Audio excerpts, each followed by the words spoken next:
Thank you so much for clicking on the video, and remember to like and subscribe. Everything helps. Every little really does help. I take the flight over, get into Heathrow. This is before the e-gates were a thing. And I get up to this immigration officer, and she was like, okay, she starts asking me questions.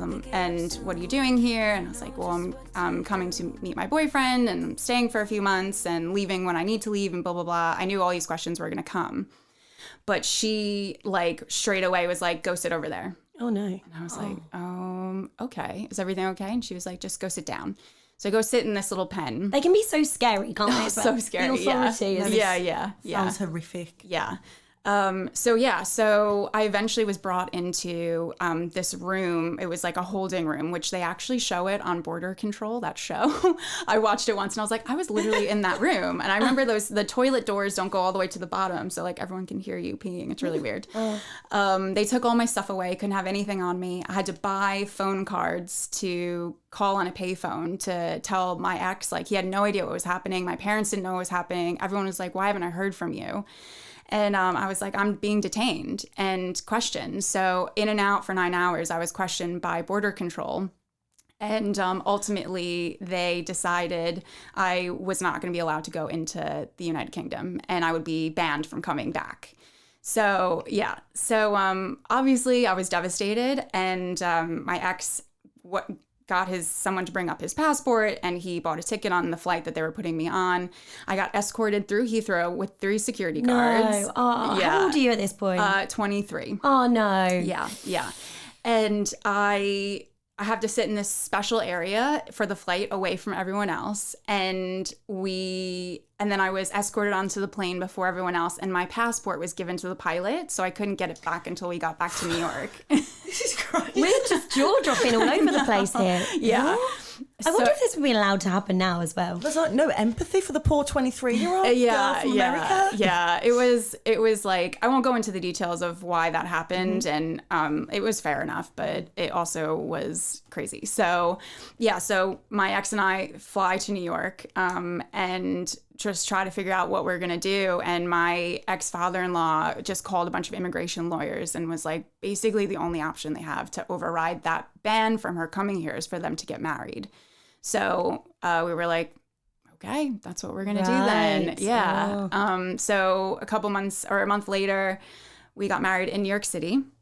Very small wedding on a Wednesday, and I had to wait for my visa to be approved, so that took about a month and a half, and then I moved over here. So yeah, we got married 6 months after we met each other. Okay. Yeah. I have a question that might be different now in hindsight, but at the time, did it feel different? I understand under the circumstances, which I didn't know before talking right now, that obviously it was for certain reasons. But did you know that you wanted to marry him? I'm asking if there's a feeling that you get.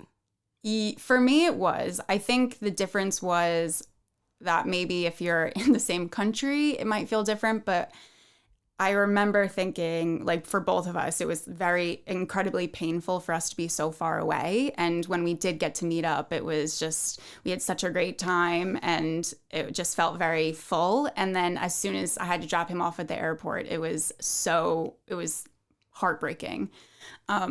I don't know. I don't expect that to ever happen again. I think that was just such weird circumstances, and it's probably not realistic for other people to be looking for something like that. I don't know. It was just, and we were so young. So I think things are so different now. 10 years on, I would never expect that kind of feeling for another partner that I'd meet. But I don't know, because I think it's meeting someone abroad. I really do. It kind of, you know how people go in Love Island and they say it feels like 1 day a week? I think that's what it feels like abroad. Yeah. I met somebody in Greece and it felt like I'd been with him for a year and it'd been like 3 weeks. It's the magic, I think. Yeah, and he was from London and I'm from Birmingham, and obviously it wasn't as long distance as yours, but we were like, yeah, this is so going to work. Like, no, it's not. You don't even, like, you were just in a whirlwind. So I think it could happen again, but only really if it's in a circumstance where it's like accelerated a thing. Yeah. And how long were you married for?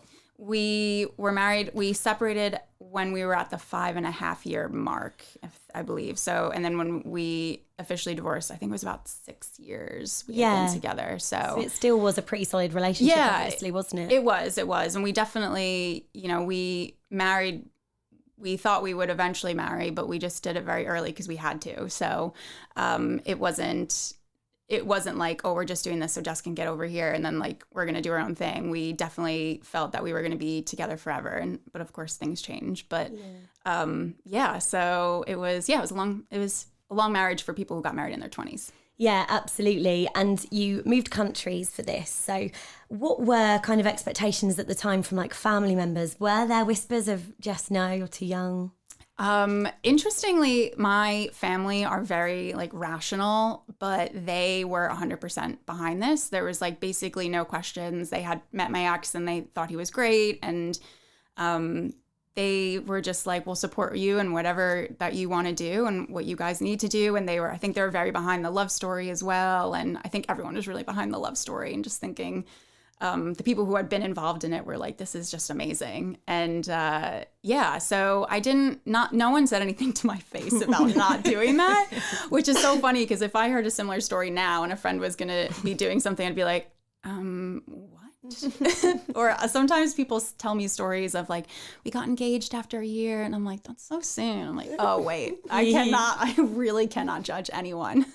Yeah, I like to think that there's no timelines to anything. So I think that's a nice way to look at it. And also it sounds like you don't look back at regret, which is the best thing, to look back at a relationship that has ended and not need to look at it with regret. I think that's really lovely.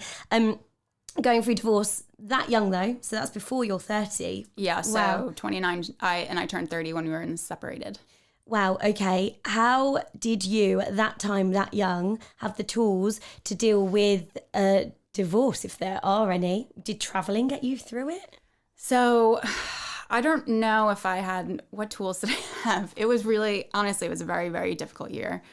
And so I had the support of obviously my family, who were over in the US. And then I had a group of friends and a few people especially that were like doing as much as they could to support me. But sometimes, like, especially in the beginning of something like that, there's just not much that people can do. So they were trying. And in the beginning, I was going to therapy like twice a week at that point. I already had an existing therapist. And so I was just I was going to her a lot and then kind of went to like one a week and then every other week.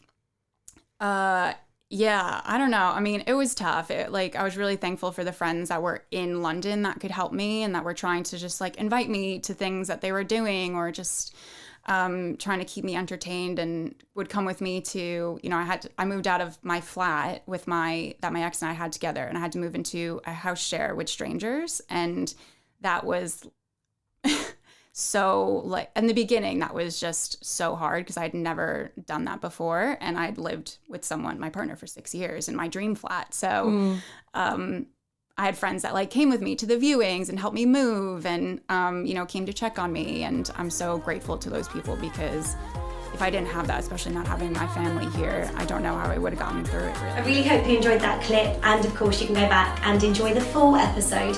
You can head to Amazon, Apple, Google, Spotify, wherever you go to get your podcasts. Or of course, you can watch on YouTube. I'll see you next time.